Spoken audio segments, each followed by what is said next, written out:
Hello, Princess on a Pillow here.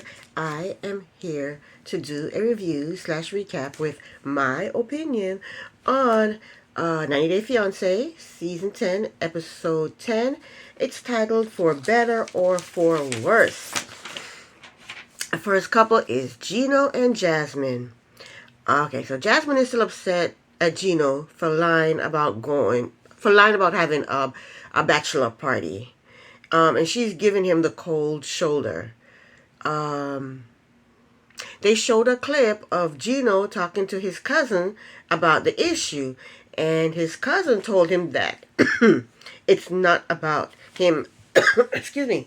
It's not about him going to the. It's not about him having a bachelor party. It's about him lying about having a bachelor party, or not telling her that he had a bachelor party. Gino said he would have told her the truth, but he's scared to death of Jasmine. Those weren't his exact words, but that's what he meant. So Gino goes home to Jasmine and apologizes to her, and she forgives him. And it's the same old, nothing new happening here. The next scene, they go bowling. That's something I enjoy doing. But Jasmine is complaining about the smell, and she's complaining about the unhealthy food. And Gina should have just left her at home. So Jasmine throws the ball down the aisle like a child. But she's doing pretty good, and they're having fun. So then Gino decides to tell Jasmine that he's going to take her on a vacation to Miami. That's only because he feels guilty for not telling her about his bachelor party. So he's taking her to Miami to appease his guilt, or to, make himself feel better for not telling her about the bachelor party. The next scene, Gino and Jasmine, they arrive in Miami, and Gino done messed up. Jasmine loves Miami. I don't think he's going to get her to go back to Michigan, because she is loving Miami. That's the end of Gino and Jasmine. Next up is Sophie and Rob. I feel like I have hair in my mouth. Anyway, we pick up where we left off. Sophie told Rob that she is bisexual, and Rob is surprisingly calm. He told her she should have told him 2 years ago. She told him that she wasn't totally accepting of it 2 years ago. She told him that she has never dated a woman, but she is attracted to women. She would have sex with a woman, but she won't do it because she is marrying him. And she promised to never cheat on him. But he is perplexed, and so am I. She has a desire to be with a woman, so I think she should explore that before marrying Rob. And if she hangs out with females, he is going to wonder if she's doing something with them. He's going to be wondering. She has this friend that she's hanging out with, going shopping with, going to the movies with, going out to lunch with. Is she doing something with this female? You know what I'm saying? So I don't know how he can ever feel safe and secure with her. I don't know.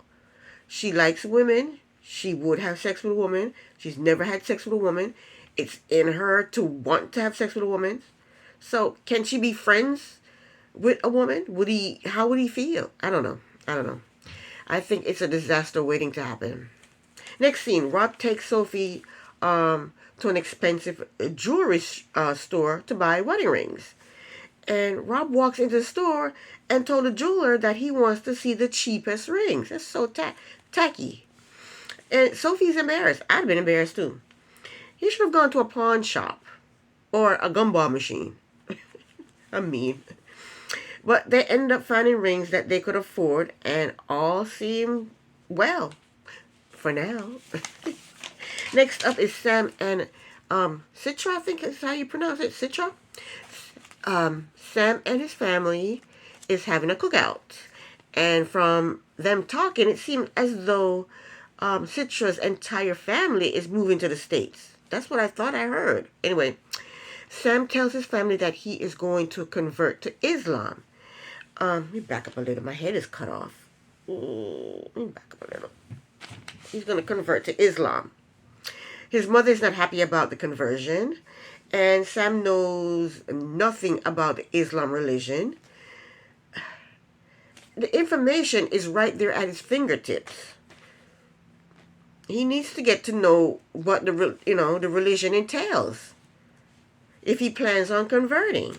But instead he's sitting around drinking Coronas, talking about he's too busy to learn about the religion. He's pathetic. I don't like that. If you know you're going to be converting to Islam, find out something about the religion. He's talking about, I don't have time to do that. You mean you don't have time to do that? You have time to take a Corona bottle to the head? You have time to do that? So now we're in Indonesia, and we see Citra and her father and sister discussing the plan for Citra when she gets to the States. Her father told her the first thing you have to do is find a mosque. And at that mosque, that's when where Sam is going to do his conversion to Islam, and they could get married at that same mosque. They have the wedding at that same mosque. She told her father that she asked Sam to find the mosque. Sam is drinking Coronas. Sam ain't doing nothing but sitting around drinking Coronas. I don't think she should leave things up to Sam. Don't rely on Sam. He doesn't seem reliable to me. And if you want things done, you got to do it yourself. I think she'll have to learn that the hard way. I think their relationship also is a disaster waiting to happen. Her father told the camera that he has to be there to be the witness, and the only reason he's allowing Citra to marry Sam is because Sam is ready to be a Muslim. Sam don't look like he's ready to be a Muslim to me. I don't think he's ready to be no Muslim. He's sitting around drinking Coronas. Sam told us that he was arrested for drugs and he didn't follow the proper procedures to get clean, so he could be facing jail time. Sam has issues. And he has issues that he needs to deal with. He's not ready for marriage or converting to a religion. He has to get himself straight first before he can do any of that. Now he has Citra and her family uprooting themselves and moving here to the States for him. Also, since her father is a police officer, how come he don't check Sam out to make sure Sam doesn't have a criminal record or a criminal background? Sam said that Citra knows about his addiction and his arrest, but she doesn't know that he was careless and messed up a deadline, and he could possibly go to and he could possibly get jail time. She doesn't know that part. Next, we see Citra packing to get on the flight to come to the States. And her family takes her to the airport. They hug and kiss her, tell her they're going to miss her and all that. And then we see Sam cleaning his house, getting prepared for Citra's arrival. Then he goes to the airport with flowers to pick her up. When they see each other, they run into each other's arms and hug and kiss. And it was very sweet. It was very sweet. Next up, Nikki and Justin. We pick up where we left off. Nikki found out that Justin was with other women while they were dating, and she got pissed and walked off. Justin is trying to talk to her, and she is crying and trying to avoid him. She doesn't want to talk to him, and she's walking away from him. She wants him to leave her alone. Next, they are packing to leave the winery, and Nikki is still pissed, and Justin is still trying to talk to her. They argue for a bit. Finally, Nikki told Justin that she wants to go back to his apartment, and she needs some time to think. That's the end of that. Next is Devin and Nick. Devin's father put Nick to work and had him cleaning out his boat, and decided to have a chat with him about his thoughts on Americans being fat. Nick doubled down on his words and said most Americans are fatter than Koreans. Devin's father addressed the fact that he called Devin piggy. Nick said Devin is used to him calling her piggy, and then he laughs. I think Devin should call him Stumpy because most Koreans are short. You hardly see any tall Koreans. So she should call him Stumpy if he's going to call her Piggy. So the father explained to him that, well, Nick claims that, well, yeah, Nick claims that he calls her that and she's used to him calling her Piggy. But the father explained to him that over time, she might start resenting you for calling her Piggy. So then Nick claims that he'll try not to say mean things if it's offensive. I don't like Nick.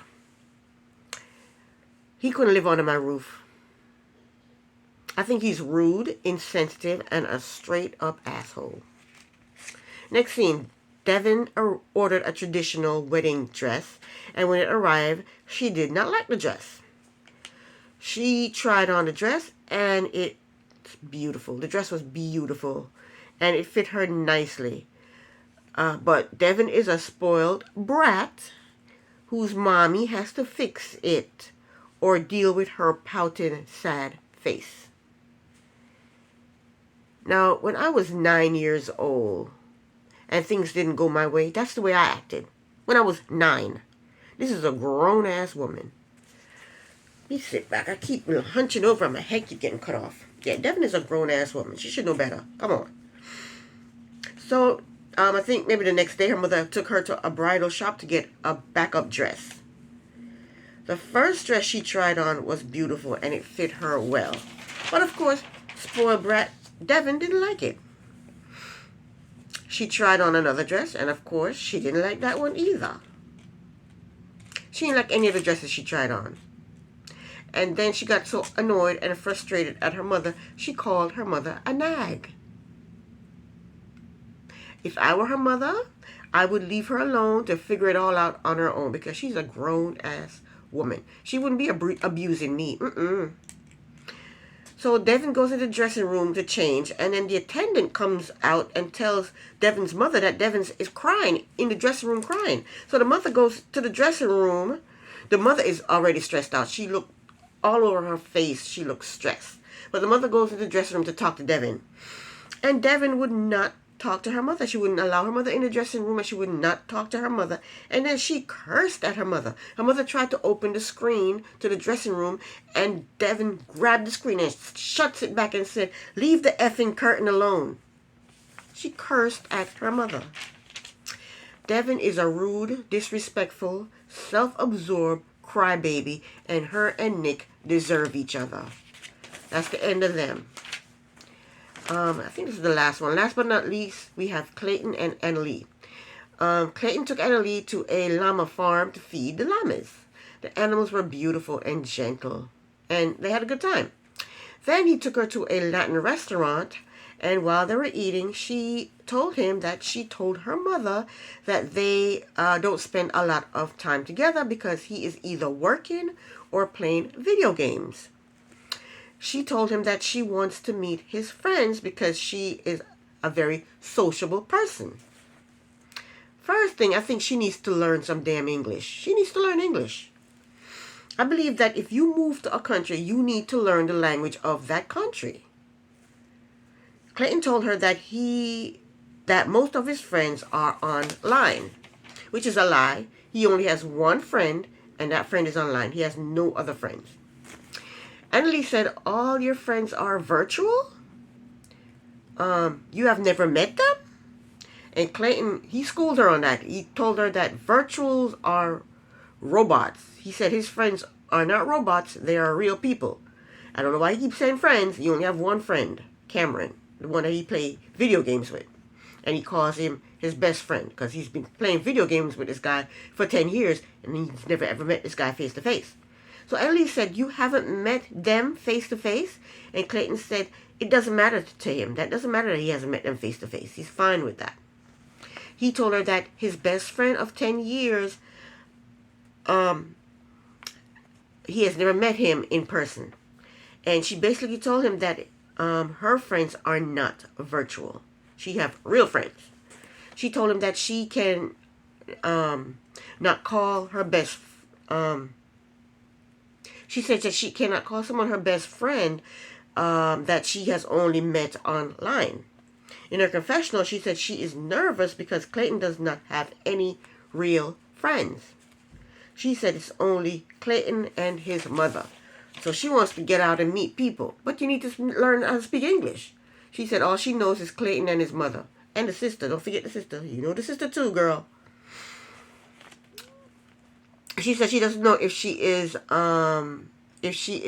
making the right choice by coming to the United States, because just because he has no friends, she's saying she don't know if she's made the right choice by coming to the States. She said she doesn't know if she can live like this. I don't understand her. She came to the States for him, not for his friends. So why is she saying she can't live like this? She came here to be with this man that she claims she loves. And I know this is easier said than done, but while she is going through the 9-day process, she needs to learn English. So that after they get married and she get her green card, she'll learn how to drive, she'll be able to get a job, and she'll start her own social friends. She'll get her own friends. I mean, I know it's easier said than done, but that's usually the process. When she starts going out there and working and driving and going to places on her own, she'll meet friends. She'll have friends. She said she's a social person, so she won't have any problem meeting friends. I think this chick just want to party. Next, we see that the living arrangements is getting to Annalie. The clutter, the animals, the mother in the closet. I think everything is overwhelming for her. And plus, she doesn't like the fact that Clayton is always on his computer. Annalie asked Clayton if he sent out wedding invitations. Wedding invitations to who? He has no friends. Who is he sending wedding invitations to? She wants to know if he sent a wedding invitation to his friend, his best friend, Cameron. Clayton told her that he sent an invite to Cameron, but he doesn't know if Cameron will be able to make it because Cameron lives so far away. Annalie suggests that they go visit Cameron, because Cameron lives, I think, in California, Sacramento, California, or something like that. And she's ready for a change of scenery. She does not like, I don't know where they're at. Is it Memphis? They're in Kentucky, close to Kentucky. And she's ready for a change of scenery. She wants the nightlife. She wants the busy life, city life. She don't, she's ready to go party. That's the vibe I'm getting from her. So she is trying to convince Clayton to take a trip to go meet Cameron, the guy that he claims is his best friend that he hasn't met face to face. And he agrees to that. And that's the end of that. Next episode, we'll see how it goes. They're going to all meet up and we'll see how it goes. This is the end of my review. Thank you so very much for watching. Princess on a Pillow here. Bye.